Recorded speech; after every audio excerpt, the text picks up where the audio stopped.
The waiting room smelled like burnt coffee and floor wax, the same combination I'd been breathing in for 23 years. Someone down the hall was laughing at something, and I remember thinking how strange it was that people could still laugh on Thanksgiving. I was covering a double shift at St. Mercy's because Keisha had called in sick, and honestly because I had nowhere else to be. That part I hadn't admitted to myself yet. I was just covering for Keisha. That was the story I was going with. My phone buzzed on the desk. A text from my daughter Nora. "Hope you have a good shift, Mom." That was it. No "wish you were here." No photo of the table. Just that. Clean and careful, like a door being closed quietly so you wouldn't hear the click. I set the phone face down and went back to the chart in front of me. I should back up, because none of this makes sense without the year that came before it. My name is Carol. I'm 51 years old, and I spent 22 of those years married to a man named Patrick. We raised Nora together in a 3-bedroom house in Dayton, Ohio, with a leaky faucet in the second bathroom that Patrick never got around to fixing, and a backyard maple tree that turned the most impossible shade of orange every October. I loved that house. I loved that life. I thought he did too. He didn't. Or maybe he did and then he stopped. I've stopped trying to figure out which version is true, because it doesn't change anything either way. What I know is that in the spring of Nora's junior year of college, Patrick told me he'd been seeing someone. Her name was Brooke. She was 34, which made her closer in age to our daughter than to him, though I didn't say that out loud. I said very little out loud. I think that surprised him. He'd probably braced himself for screaming. I packed a bag and went to my sister Lynn's house for a week. Then I came home and started the process of untangling a life that had been braided together for over 2 decades. We were civil. We were careful. We divided things without a lot of fighting, because I think we were both too exhausted to fight, and also because I'm a nurse, and I've watched enough people spend their final weeks wishing they'd used their energy differently. The divorce was final 14 months later. Patrick moved into an apartment in Centerville. 6 months after that, Brooke moved in with him. Nora was 23 by then, living in Columbus with 2 roommates and a job at an architecture firm she loved. She handled the divorce better than I expected, or at least that's what I told myself. She stayed close to both of us. She called me on Sundays. She called Patrick on Wednesdays. She made it work, and I respected her for it, even when it hurt to watch. Then Patrick proposed to Brooke. I found out from Nora, who told me the way you tell someone something you've been sitting on for a few days, carefully, with a lot of qualifiers. I wanted you to hear it from me. I hope that's okay. I know it's weird. It's weird for me too. I told her I appreciated her telling me. I told her I hoped they'd be happy. I meant the second part less than the first, but I was working on it. The wedding was set for the following June. Nora was asked to be a bridesmaid. She agonized over it for weeks, calling me from Columbus, and I told her what I genuinely believed, that she should go, that it was her father's wedding, that her relationship with Patrick was separate from mine, and that I would be fine. I was fine, mostly. I worked a Saturday shift the day of the wedding, and took myself to dinner afterward at a Thai place I'd been meaning to try. It was good. I ordered too much food and brought the leftovers home and ate them for lunch the next 2 days. Fine is a wide category. What I didn't expect was what came after. Brooke was not a terrible person. I want to be fair about that, because it would be easy, and maybe satisfying, to paint her as a villain, and I'm not sure that's accurate. She was young and ambitious and, from what Nora described, generally pleasant at family gatherings. She worked in pharmaceutical sales. She drove a white Audi.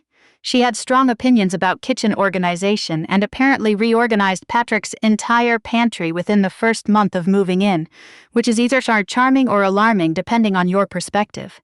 What Brooke was, more than anything, was eager to establish herself as the center of things. I noticed it first in small ways.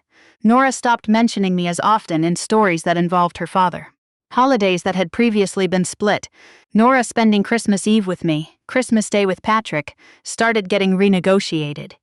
The Thanksgiving before the one I was working, Nora had driven down from Columbus and spent it at Patrick's house, which was fine. She came to me for Christmas. That felt balanced. Then, that following fall, Nora called on a Tuesday night. "Mom, I wanted to talk to you about Thanksgiving." I was making tea. I remember putting the mug down on the counter, because something in her voice told me I should be standing still for this. I was thinking, and I know this is a lot to ask, and I totally understand if you feel weird about it, But Brooke's parents are coming this year, and her sister, and it's kind of their first big family Thanksgiving, and I think Brooke really wants it to feel like a real family thing, you know? I knew. I'm going to be there, and I think it might be easier if you had your own thing this year, with Aunt Lynn maybe, or one of the girls from work. I stood there for a second, holding the phone, watching the steam rise from the mug. Of course, I said. That makes sense. You're not upset? I'm your mother. I want you to have good relationships with both sides of your family. I mean that, she exhaled. I could hear the relief in it. You're really okay? I'll be fine, Nora. There was that word again. We talked for another few minutes about nothing important. Her project at work, a restaurant she'd tried, whether I'd seen anything good on TV lately. Then we hung up. I finished my tea standing at the kitchen counter, looking out at the backyard where the maple tree had already lost most of its leaves. I called Lynn, who told me I should be furious and offered to come over with wine. I told her I was tired. I went to bed at 9:30. 2 weeks later, when the hospital schedule went up, I volunteered for the Thanksgiving double shift before anyone else had a chance to. Keisha probably would have taken it anyway. But I wanted to be the one to choose. That's how I ended up in the nurse's station at 7 p.m. on Thanksgiving, eating a turkey wrap from the vending machine and trying to convince myself it counted. My phone buzzed again at 9:14. I expected it to be Lynn checking in, or maybe one of the other nurses from the day shift wishing me well. I didn't expect Nora. I picked up, Mom. Her voice was different, not the careful, measured voice from the Tuesday call 2 weeks ago. This was something else. Thinner. Are you on break? Can you talk? I'm at the station. It's quiet. What's wrong? Something's happening. A pause. There are people at Dad's house. I sat up straighter. What kind of people? I don't know, Federal. I think Federal. There's 2 cars outside. Men in suits. They've been in there for like 45 minutes. Dad's not saying anything. He just told me to stay in the kitchen. Her voice dropped lower. Mom, Brooke is crying. Like really crying. Not sad crying. Scared crying. There's a difference. There is a difference. I know that from 23 years of working in hospitals. Is anyone hurt? I asked, because that was the first thing. No, nothing like that. But Mom, she stopped. I heard her moving, a door closing, her voice dropping even lower. I heard one of the men say something about licenses, and Brooke's name, and the Ohio Board of Pharmacy. Mom, what does that mean? I set down the rest of my turkey wrap. I want to be clear about something. I didn't know. Not at that point, not that night. What I knew was that the Ohio Board of Pharmacy doesn't send investigators to your home on Thanksgiving evening for a minor paperwork issue. What I knew was that Nora sounded genuinely frightened, and that whatever was happening in that kitchen in Centerville was something that was going to resolve itself quickly. Stay calm, I told her. You haven't done anything wrong. You don't need to talk to anyone unless you want to. Just stay in the kitchen like your dad said. Should I call a lawyer? That's for your dad to decide. Just stay put and call me if anything changes. She called me back 22 minutes later. They're gone, she said. The men left. Dad's, he's sitting at the table and he won't look at me. Mom, what is going on? I didn't have an answer for her, not yet. I found out the rest over the next 3 weeks in pieces, the way these things usually come out. A phone call here, a conversation there, until the full shape of it emerged, and you realize you've been looking at the outline of something much larger than you first understood. Brooke had been working in pharmaceutical sales for 4 years. That part was true. What was not true was her license. The Ohio Board of Pharmacy licenses pharmaceutical sales representatives who handle controlled substances and prescription medications. And Brooke's license, the one on file with her employer, the one that had allowed her to call on hospitals and clinics and physician offices across 3 counties, the one that had formed the basis of her entire career and a significant portion of the household income she and Patrick shared, was fraudulent. Not expired, not lapsed, not a technicality, fraudulent. Someone had manufactured it. The question investigators were working to answer was whether Brooke had commissioned it herself or whether she had commissioned about it and simply used it. The answer, which came out over the following months, was that she had known. She'd been working with a fabricated credential for nearly 3 years.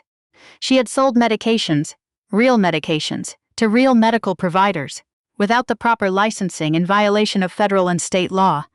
Her employer, once notified, terminated her immediately and began an internal audit that found irregularities going back further than anyone initially expected. She had earned close to $340,000 in that role. Every dollar of it was now in question.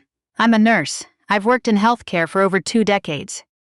I've seen what happens when the supply chain of medications breaks down, when the wrong drug reaches the wrong patient, when someone without proper training or oversight makes a decision they're not qualified to make.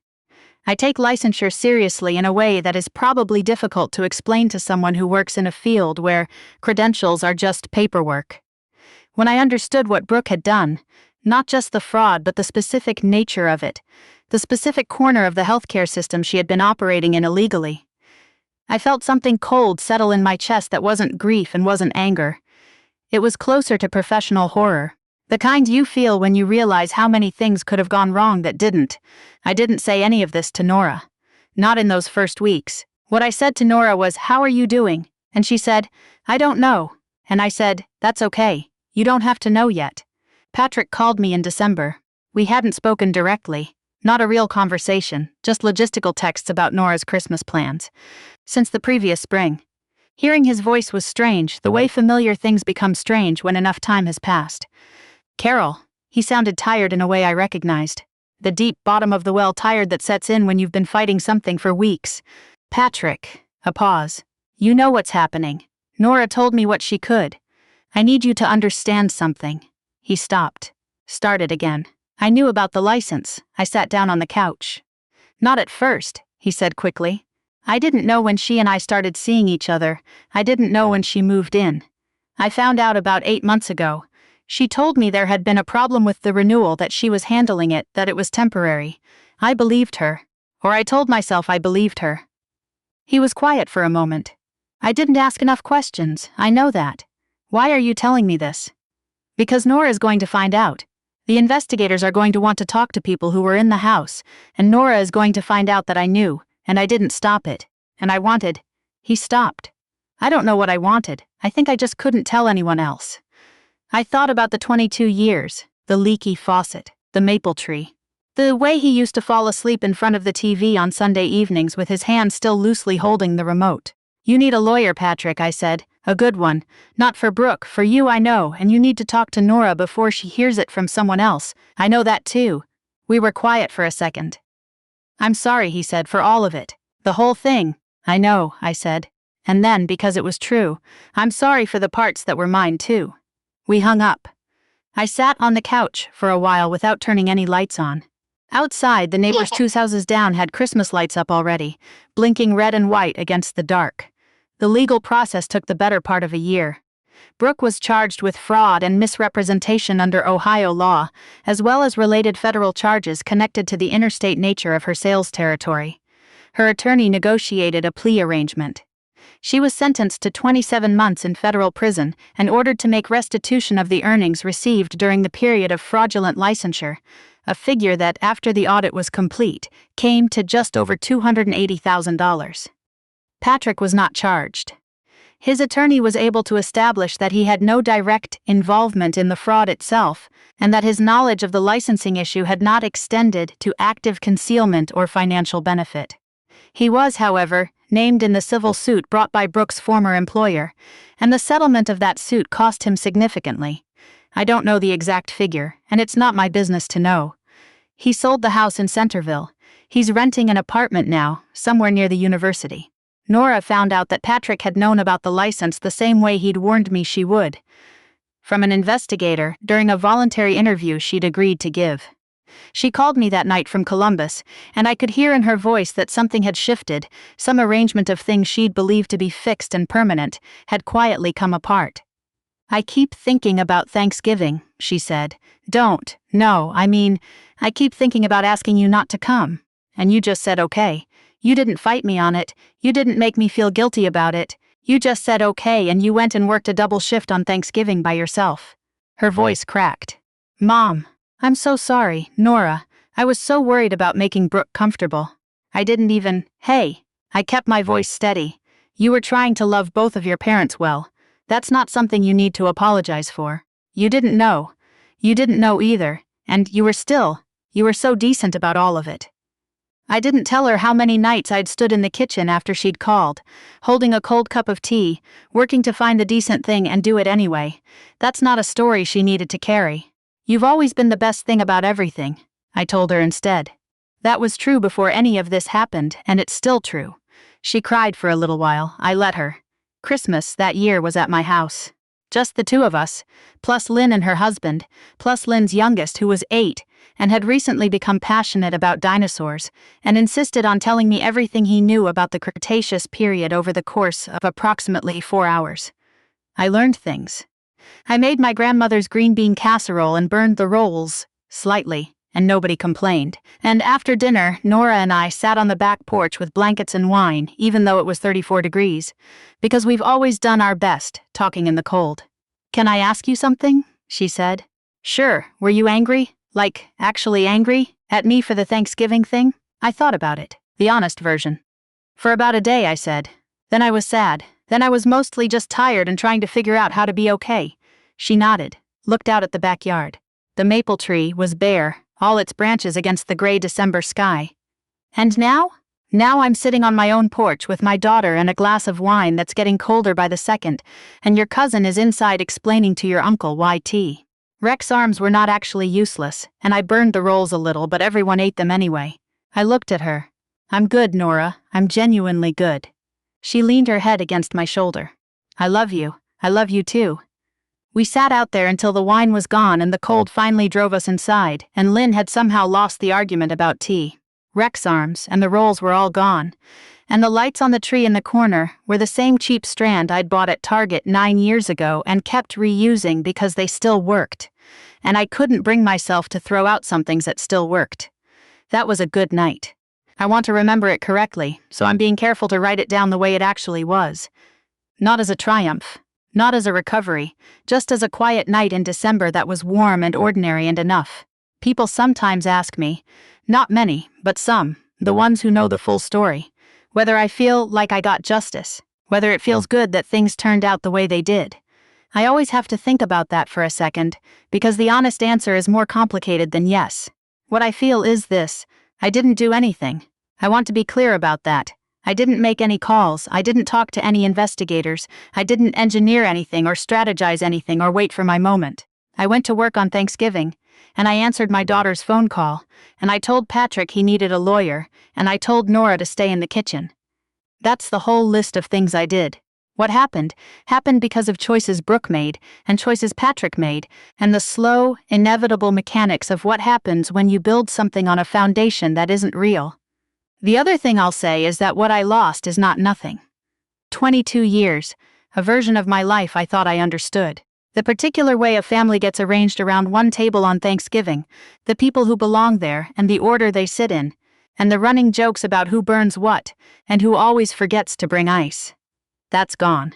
Not because of Brooke's fraud, not because of the investigators or the plea deal or the restitution order. It was already gone, long before any of that. It was gone the day Patrick sat across from me and told me there was someone else, and I went quiet, and the leaky faucet in the second bathroom dripped once into the silence. You don't get that back. Karma doesn't give you that back. What you get, if you're lucky, is something else, a new version of things. Your daughter's head on your shoulder in the cold, the same cheap Target Christmas lights for the 9th year running. Burnt rolls that everyone eats anyway. That's what I got. I think it's enough. On the good days I know it is.